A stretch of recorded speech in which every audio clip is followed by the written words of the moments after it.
with all that being said, the sports is done with right now, and now let's talk about some hot topics. Let's start off slow, real quick. Did you guys hear about Wale complaining of my guy Wale, man? I fucks with Wale heavy. You know what I'm saying? Wale is a dope ass lyricist. You know what I'm saying? He's so versatile. It's cool. But let's talk about him complaining about the reason why he's not in the top tier anymore is because he is dark skinned or because he's Nigerian. That sounds like some shit a dark skinned nigga say. That sounds like Like Not take, I discredited that nigga, bro. Hold on, man. I discredited that nigga, bro. I fuck with Wale the long way. Like that nigga music is dope, but what do you mean by top tier? Like what the fuck did he mean by that? The class that he was in when he first came in with Drake, Big Sean, Kendrick, they were all of them was better than him. Drake, all them niggas, Sean, all them niggas is better than him. Wait, what? you oh, that's crazy. And you know I can't stand. I co-sign that. I co-sign that. You know I can't stand Big Sean. Big Sean dope, nigga. Hey, Okay. all them niggas better than Wale. But Wale ain't trash though. That's what I'm saying. Like I'm not trying to discredit that nigga's level of artistry. Like I fuck with that nigga, but he's not. He would be the last one I would listen to on that list. Okay. All right. I like that hot take. Even though you put Big Sean ahead of him, that was wild. Yeah. That was crazy, bro. Bro. He crazy. All right, Lauren. Pretty much what we're talking about is Wale was complaining about the reason why he's not in the top tier anymore of rappers of his class is because he's dark skinned or Nigerian. Your face.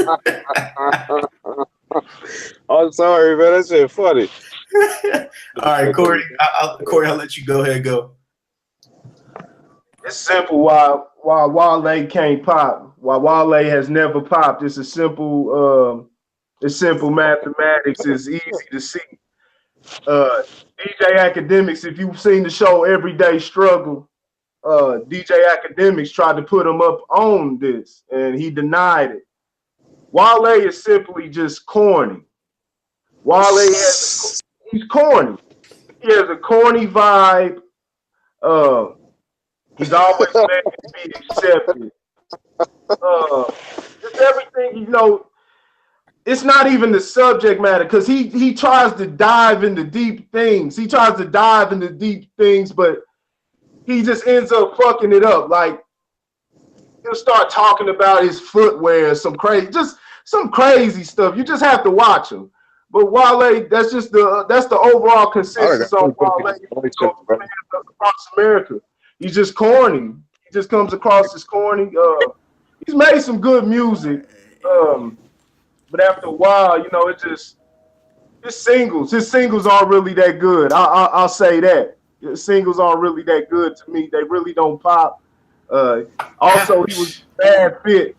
He was in a bad fit with Maybach Music. That was just a bad fit for him. What? Yeah, it was like trying to fit a circle in a square peg. You know what I'm saying? Or not vice versa, trying to put a square in a circle peg. But, nah, man. Like, picture Kanye West and No Limit. You said what? Yeah. Nah, Kanye West and No Limit. Nah, Kanye West could actually contribute. That might work. Hell no. That could work. In a weird way, that could work. Can you picture that nigga making a rap about selling dope?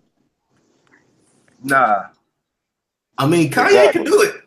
Well, they didn't have Wale doing that. You know, Wale still stayed on his, you know, on what he was doing. It's just something about Wale. He gets too, I say, he gets too poetic. Is that the right word? You know what I'm saying? He gets way too poetic. You know, you gotta get some of that grindiness. You gotta have that. You know, rap is competitive. It's got some of that, you know, machismo to it, and he's a little too poetic. You know, if that's the.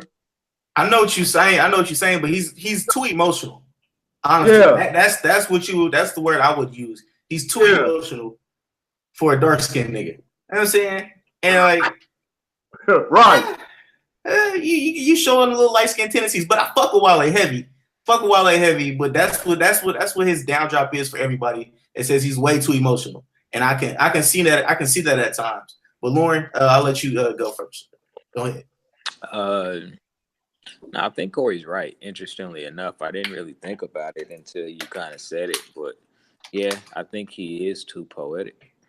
I think that's exactly what it is. Like sometimes, you can be too clever with your lyrics. You know what I'm saying, and try to uh, uh, touch on a subject base to where you kind of lose your entire audience. You know what I'm saying? Because nobody knows what you're talking about except for you. You know, and so uh, I think that would probably be uh, the only knock against Wale. I mean, I think that from an artist standpoint, I think he kind of got boxed in a little bit. You know what I'm saying? He was with a more hardcore grouping, and he didn't really know how to follow his own path. You know what I'm saying? I think that he tried to dabble in the, you know what I'm saying, something that's a little bit more gritty than he was accustomed to, and it didn't really work out for him. And then it's kind of hard to go back when you've already tried something that just really didn't work out for you like that. Uh, you know, so I mean that statement is 100% bogus. I mean, he must have needed some more YouTube followers or Twitter followers or something like that. So, you know, he had to get a little outrageous and try to say something that would create some shock value, because that's all that really was something. He was on this period. Yeah, he was. Damn. Who were we comparing him to? I heard J. Cole. Yeah, his draft class, but his class was J. Cole, Kendrick Lamar, Drake, Big Sean, and it was actually a couple more people, but I don't really care about those dudes because they're irrelevant right now. Because we're talking about top tier lyricists, well, not lyricists, but artists. You know, I think Big Sean, I wouldn't call him overrated by any stretch of the imagination. He just really doesn't have that national exposure. I think he's clever. I mean, I don't think he's a cold artist by any stretch of the imagination. I mean, he sounds like a Detroit rapper. I mean, honestly. But yeah, I would say I would and I actually tend to lean towards more dudes that try to be a little bit more clever with that flow. But yeah, Wale is. All right.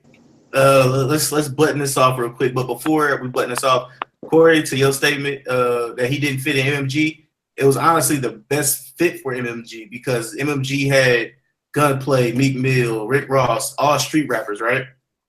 And none of them niggas had dreads. If you got dreads, you popping, bro. Gunplay got Wicks. He got his dreads Wick though.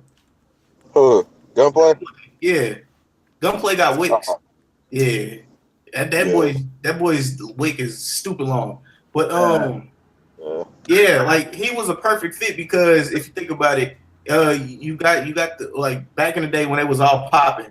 Well, not even all popping, but popping off at different times. They had the rap game on lock. Wale could dabble in the rap game, but he also was a poet and he also could do R&B. So if you Rick Ross, you're thinking I can like we got the rap game on lock because MMG was the toughest, really one of the toughest labels in the rap game for a smooth 4 or 5 years. They had that thing on lock. If you can get the women to you got it sold up for real. Yeah. And then Wale was their perfect, well, not perfect, but their guy for R&B and stuff like that. And then he could also like he wrote for people. You know what I'm saying? So he is a ghostwriter. So I mean that's just how I look at it. Everybody is entitled to their own opinion. So if y'all have your opinions, go ahead and put them in the comment box and let us know. But moving on to the next thing.